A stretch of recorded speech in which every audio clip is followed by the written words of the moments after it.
Have you ever imagined a restaurant owner having to go undercover to uncover the truth behind the mysterious downfall of their own establishment?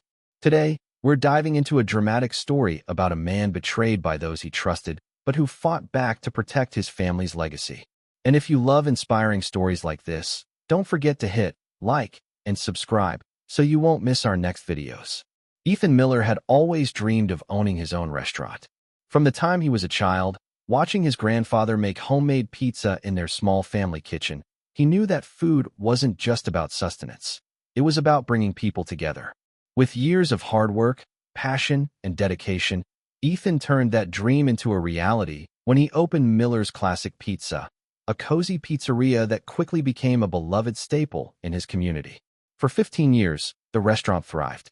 Families gathered there for birthdays, couples had their first dates over shared slices, and local sports teams celebrated their victories with piping hot pizza. The secret? Ethan's family recipe, passed down through generations, perfected over time. His attention to detail and commitment to quality meant that every pizza was made with the freshest ingredients, and every customer was treated like family. But recently, something had changed. The restaurant, once bustling with regulars, had started to see a sharp decline in customers. Sales had plummeted by 40% in just 3 months. Longtime patrons stopped coming in, and when Ethan tried reaching out, he got vague responses or no answers at all. Online reviews, once glowing, were now filled with complaints: cold pizza, poor service, found a hair in my food, never coming back. Ethan was baffled. He had always ensured that his kitchen followed the highest standards of cleanliness and quality. At first, he thought it was just an unfortunate slump. Maybe a new competitor had opened nearby or the economy was affecting dining habits. But then, one of his oldest customers, Mrs. Romano, who had been coming in every Tuesday for over a decade, suddenly stopped showing up. The Martinez family, who celebrated every graduation at his restaurant, canceled their usual reservation. Even the high school basketball team, who used to come in after every game, started ordering from a chain restaurant instead. Something wasn't adding up. Ethan pored over the financial records, looking for answers. That's when he noticed something even more alarming: strange inconsistencies in the inventory reports, irregularities in payroll, and a drastic increase in refund requests. He knew that something was terribly wrong, but what? Determined to uncover the truth, Ethan decided to do something drastic.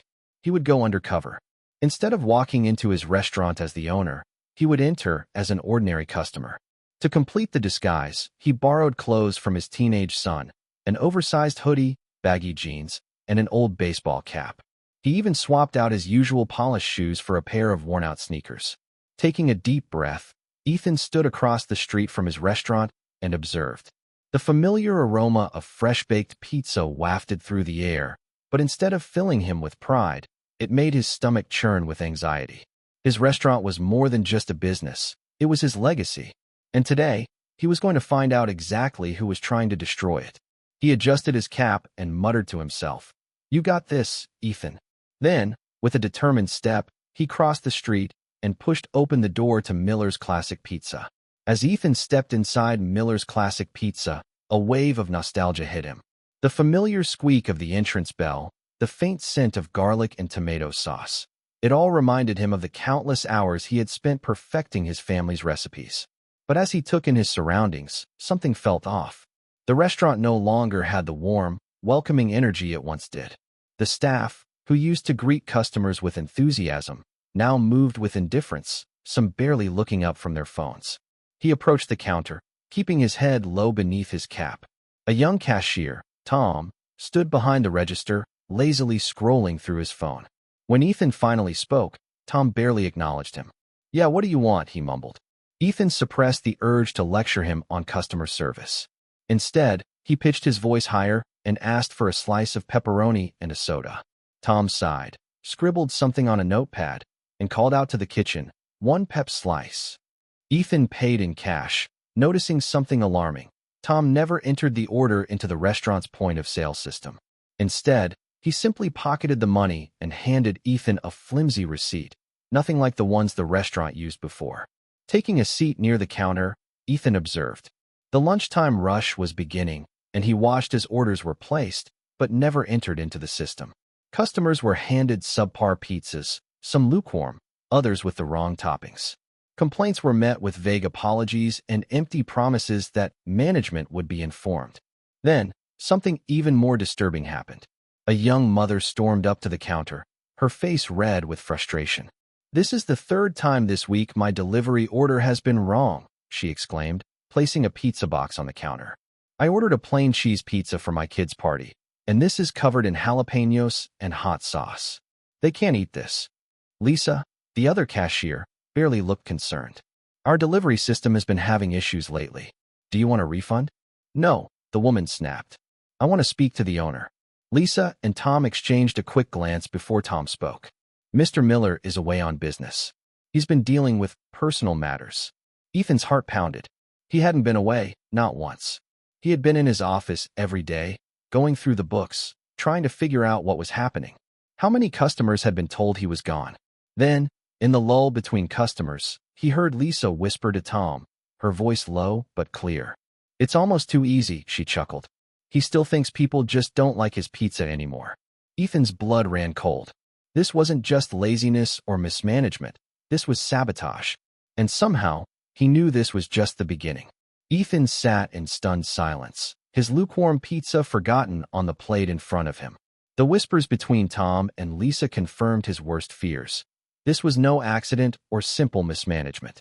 Someone was deliberately trying to destroy his business, and they were doing it right under his nose. His mind raced as he thought back over the past few months. The bad reviews, the lost customers, the sudden drop in revenue. It all made sense now. Someone was orchestrating a takedown of Miller's classic pizza. But why? And who was behind it? Then he remembered Dylan. Dylan had worked for him as a shift manager nearly a year ago. He had been a bright young man with a business degree and a lot of ambition. Ethan had given him a chance, but soon after hiring him, things had started going wrong. Small amounts of money went missing from the cash register. Orders were being mixed up frequently, and customers began complaining about strange behavior from the staff. After checking the security footage, Ethan caught Dylan pocketing cash after hours.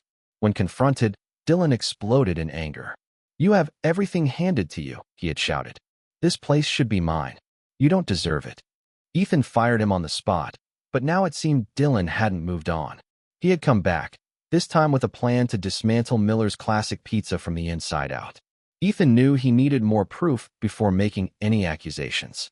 He reached into his pocket and discreetly opened the voice recorder app on his phone, setting it on the table as he continued to listen. "You see his face last week when he checked the numbers?" Lisa snickered.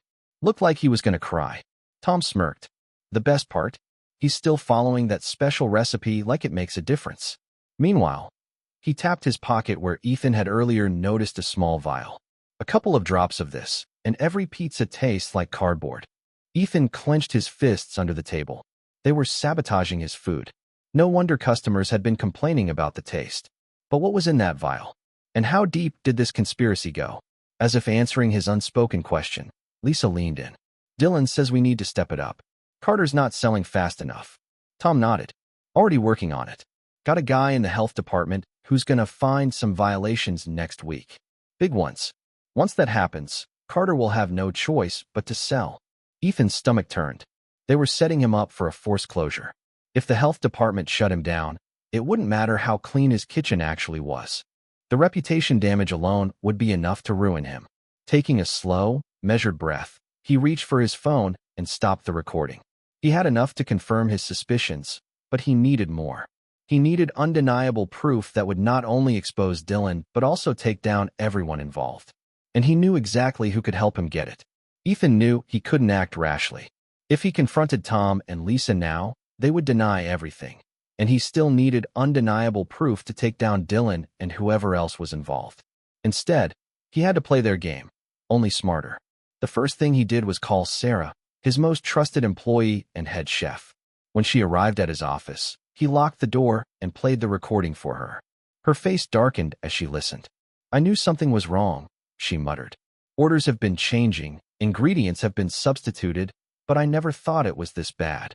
Ethan nodded. "They're setting me up. Dylan is working with someone bigger, probably a real estate group, trying to force me to sell." Sarah's eyes flashed with determination. "So what's the plan?" Ethan leaned forward. We fight back, but we do it quietly. We let them think they're winning. That night, Ethan contacted an old friend in law enforcement who specialized in white-collar crime. He sent over the recording and laid out everything he knew. The agent agreed to look into the situation but warned Ethan to be careful. These kinds of operations were often connected to larger criminal activities. The next step was setting a trap. Sarah secretly installed a hidden camera in the kitchen to capture evidence of Tom tampering with the food. Meanwhile, Ethan ordered a special batch of receipt paper embedded with security tracking, allowing him to prove discrepancies between reported sales and actual transactions. Over the next few days, Ethan kept up the act, pretending to be struggling, showing frustration, and spending more time in his office, worrying over the books. All the while, Sarah monitored the kitchen footage, and the hidden tracking system was collecting evidence of missing revenue. Then, the moment arrived. One afternoon, Ethan received a call from a supposed health inspector. The man on the line told him that he was scheduling a surprise inspection due to complaints about cleanliness and safety violations. Ethan wasn't surprised. It was exactly what Tom had warned Lisa about. Instead of panicking, Ethan smiled. "Of course," he said calmly. "I'll be ready." Little did the inspector know, the FBI had already been informed about the situation. When the man arrived for his inspection, 2 undercover agents were waiting for him in the kitchen. The moment he attempted to plant false evidence, he was caught red-handed. But that was just the beginning. Ethan walked out of his office and confronted Tom and Lisa, placing a copy of the evidence on the counter in front of them. The recorded conversations, the video footage, the fraudulent transactions, it was all there. "You have 2 choices," Ethan said coldly. "Tell me everything about Dylan and his backers, or I hand this over to the authorities, and you go down with them." Lisa's face turned pale. Tom stammered. We didn't know it was this big." "Start talking," Ethan demanded. "Because this isn't just about revenge anymore. This is about justice." After hours of interrogation, Tom and Lisa confessed everything. They revealed how Dylan had manipulated them, promising them promotions and payoffs once the restaurant was forced to close. They disclosed how the real estate corporation had backed the scheme, ensuring Miller's Classic Pizza would be driven to bankruptcy. With their testimonies, Ethan's friend at the FBI had enough evidence to bring charges against Dylan and the executives at the real estate firm. The very next morning, federal agents raided the offices of Riverside Development, arresting key players involved in the fraudulent takeover. As news broke about the scandal, customers who had abandoned Miller's Classic Pizza began returning. The truth had come to light, and Ethan's name was cleared. More importantly, his restaurant was saved, not just for himself, but for the community that had supported it for years. Standing in his kitchen, Ethan watched as Sarah and the staff prepared fresh pizzas with the same family recipe that had been passed down for generations. The battle had been won, but he knew this was just the beginning of something bigger. Looking around at his employees, now his trusted allies, he realized that Miller's Classic Pizza wasn't just back. It was stronger than ever. Lessons learned.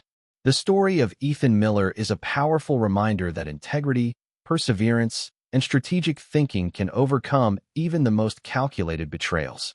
His journey highlights several crucial lessons. Trust, but verify.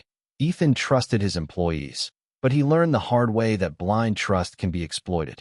Always keep an eye on the details, whether in business or life. Adapt and overcome. Instead of reacting emotionally, Ethan adapted, planned, and fought back with intelligence. When faced with adversity, a clear head and strategic approach are your best weapons. The power of evidence. In any conflict, having solid proof is key to exposing corruption and ensuring justice prevails. Community matters. Small businesses are more than just shops. They're the heart of the community. Protecting them means protecting the people who rely on them. Meaningful message. This story isn't just about one man saving his restaurant. It's about resilience, justice, and the importance of standing up against exploitation. Ethan's battle against corruption mirrors the struggles many small businesses face when larger corporations attempt to push them out. His success wasn't just in restoring his restaurant, but in proving that honesty and determination can triumph over greed and deception. For anyone who has ever felt powerless against unfair circumstances, let this story be a source of inspiration. No matter how difficult the challenge, the right mix of courage, intelligence, and support can lead to victory. Personal perspective. From a personal standpoint, this story serves as a testament to the values of hard work and integrity. It emphasizes that no matter how strong the opposition, those who stand firm in their beliefs and take action can change the course of their future. Ethan didn't just save his restaurant.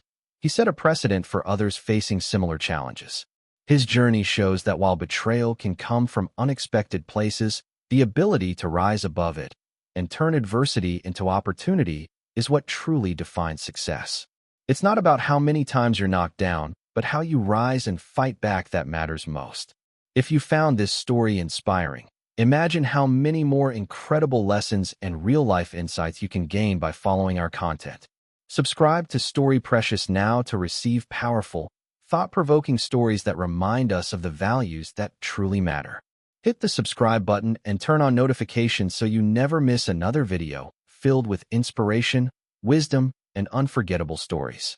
Let's build a community that values perseverance, justice, and integrity. What are your thoughts on this story? Have you ever faced a challenge that required you to fight back with strategy and resilience? Share your experiences in the comments below.